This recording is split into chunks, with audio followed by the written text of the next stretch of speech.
विराट कोहली और फिल सल्ट माडरे हाथ tequila KKR. IPL 18तम संस्करण आरंभ होईछि। प्रथम मुकाबला जबरदस्त था केकेआर और आरसीबी मध्य। एडेन गार्डेन्स कलिकता खेलगला प्रथम मुकाबला आईपीएल 18। आरसीबी नूतन कैप्टेन रजत पाटीदार टॉस जीति बॉलिंग निष्पत्ति नेले। प्रथम मुकाबला एणिकी प्रथम ओवर ही केकेआर को झटका लगिला। ओपनर क्विंटन डिकॉक मात्र 4 रन कर आउट हेले जोश हेजेलवुड द्वारा। केकेआर कैप्टेन अजिंक्य रहाणे आसिले तापर बैटिंग पे। केकेआर प्रथम 3 ओवर मात्र 13 रन करथिला, किंतु आगामी 3 ओवर एणिकी स्कोर होगला 60 रन।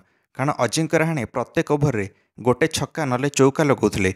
एणिकी रहाणे मात्र 25 बॉल 50 रन करिले। आईपीएल 18 प्रथम अर्धशतक लगैले अजिंक्य रहाणे। 94% रन रहाणेंकर बाउंड्री आसुला। केकेआर स्कोर 8 ओवर 81 रन पहुँचीगला रहाणे भयंकर बैटिंग जोगु। रहाणे और सुनील नारिन भितर 100 रन पार्टनरशिप है। एणिकी तृतीय विकेट पाई तापर सुनील नारिन आउट होगले 44 रन करके। रहाणे सेट हो जाते 31 बॉल 56 रन करते अजिंक्य रहाणे, किंतु कृणाल पांड्या आसिले आ भल बोलिंग करें। कृणाल पांड्या आसला गोटे मैजिक स्पेल। कृणाल पांड्या प्रथम अजिंक्य रहाणे को कैच आउट करें।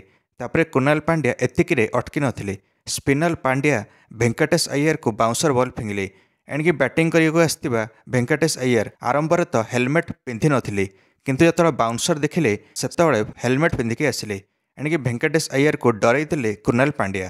तापर वेंकटेश अय्यर को बोल्ड भी करें। कृणाल पांड्या निज शेष ओवर रिंकू सिंह गुरुत्वपूर्ण विकेट नेले। रिंकू सिंह 12 रन करके आउट हेले। एणिकी कृणाल पांड्या बोल्ड करदे रिंकू सिंह को। केकेआर लगातार विकेट जाऊला। केकेआर 145 रन 5 विकेट हर सारी 15 ओवर। केकेआर उपर प्रेसर बढ़िला। आरसीबी बॉलर्स मानकर साहस बढ़िला, जार परिणाम स्वरूप रन गति कमिगला केकेआर। एणिकी आंदर रसल भी रन गति बढ़ाइबा जाई बोल्ड होगले। जो केकेआर एडेन गार्डेन्स 200 रन लगे था, से केकेआर 174 रन ब्रेक लगेला। निर्धारित 20 ओवर 8 विकेट हराई। एणिकी 175 रन टार्गेट रहिला आरसीबी आगे। प्रथम 10 ओवर तो केकेआर 107 रन 2 विकेट हरैला, किंतु बाकी 10 ओवर मात्र 67 रन करिला केकेआर दल आ 6 विकेट हरैला। एबे आरसीबी आगे 175 रन टार्गेट थिला। आरसीबी बॉलर्स माने बड़ कमबैक कर दिखाइले बॉलिंग रे। ए बैटिंग रे टार्गेट चेस पे विराट कोहली फिल सल्ट ओह्लाइले आरसीबी। फिल सल्ट जो माड मारे आरसीबी स्कोर 6 ओवर 80 रन होगला। फिल सल्ट मात्र 25 बॉल 50 रन करदे। 9टा चौका 2टा छक्का लगैले फिल सल्ट। विराट कोहली फिल सल्ट को जोड़ी धूम मचेला। केकेआर बॉलर्स को धोईदेले विराट कोहली और Phil Salt. Phil Salt 56 run करके आउट हेले। वरुण चक्रवर्ती यांको आउट करिले, किंतु आरसीबी गेम बनी जाइथिला। आरसीबी 8 ओवर 95 रन पहुँच जाइथिला। किंग कोहली एबे भी क्रीज थे और सेट हो जाते।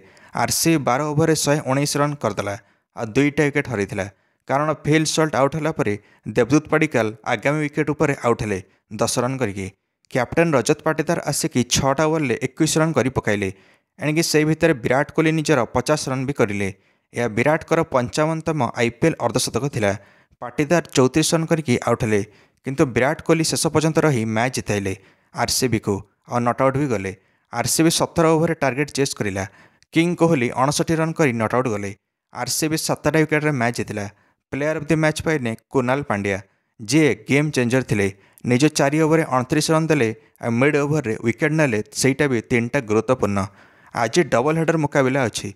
गोटे एसआरएच बनाम राजस्थान रॉयल, जहाँकि दिन 3:30 आरंभ हो और राति अच्छी मुंबई इंडियंस बनाम सीएसके। आपण मान सपोर्ट क्या रहिबो आज 2टा मैच रे? निश्चय मंतव्य कमेंट दे वीडियो को लाइक और चैनल को सब्सक्राइब करदे समस्त क्रिकेट अपडेट्स। धन्यवाद।